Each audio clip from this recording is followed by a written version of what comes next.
ఉందా అన్న, నేను హైటెక్ సిటీలో ఉంటాను. నేను ఇక్కడ బల్గంపేట ఎల్లమ్మ టెంపుల్ దగ్గర శ్రీ బాలాజీ కార్స్ అనే వాళ్ళ దగ్గర కార్ తీసుకున్నాను అన్న, డిజైన్ కార్. సో వాళ్ళ దగ్గర నేను అక్టోబర్లో కార్ తీసుకున్నాను. నేను ఫుల్ అమౌంట్ కట్టే తీసుకున్నాను, 7 lakhs అమౌంట్ కట్టాను. 7 lakhs కట్టించుకొని 1 month అయ్యాక నేను ఫైనాన్స్ కార్ మీద ఫైనాన్స్ క్లియర్ చేసి 1 month టైం ఇవ్వండి, 7 lakhs అమౌంట్ కట్టించుకున్నాక 5 months నేను బండి తిప్పుకున్నాను. ఈఎంఐ కట్టలేదు. ఈఎంఐ కట్టకుండా అంతే ఉండేసరికి ఫైనాన్షియల్ డేస్ పోయి సేల్ చేసుకున్నాను. బండి సేల్ చేసుకున్నారు. ఇప్పటికి 3 months అయిపోయింది. మార్చిలో బండి తీసుకెళ్ళిపోయారు. మార్చి నుంచి ఇప్పుడు దాకా కనీసం రెస్పాండ్ అవ్వట్లా. తను రేపు చేస్తా ఎల్లుండి చేస్తా అని ఇట్లా 3 నెలల నుంచి పిఎస్లో కూడా కంప్లైంట్ ఇచ్చాము. 1 month అయిపోయింది. కనీసం పిఎస్ కూడా కనీసం ఒకసారి కూడా కాల్ రాలేదు. పిఎస్ ఏమంటారు?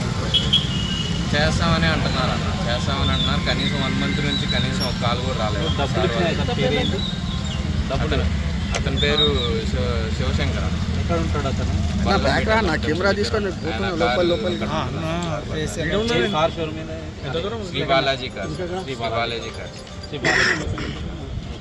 ఇప్పుడు పోలీసుల దృష్టికి తీసుకొస్తే ఏమన్నారు అని చెప్పండి. అంటే 1 month అయింది. 1 month అవుతుందన్న. కనీసం సార్ వాళ్ళ దగ్గర నుంచి కనీసం కలిసిన నేను శ్రీనాథ్ సార్ గారిని కలిశాను.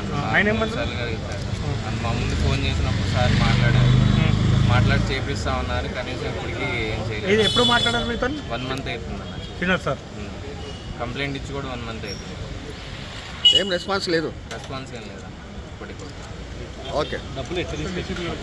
నేను బయట ఈఎంఐ లోన్ తీసుకున్నాను. కొంచెం లోన్ తీసుకున్నాం. ఇంటి దగ్గర గోల్డ్ ఉంటే కార్ కొందామనుకున్నాను. స్విఫ్ట్ డిజైర్ ట్యాక్స్ రేట్ తీసుకున్నా అన్న.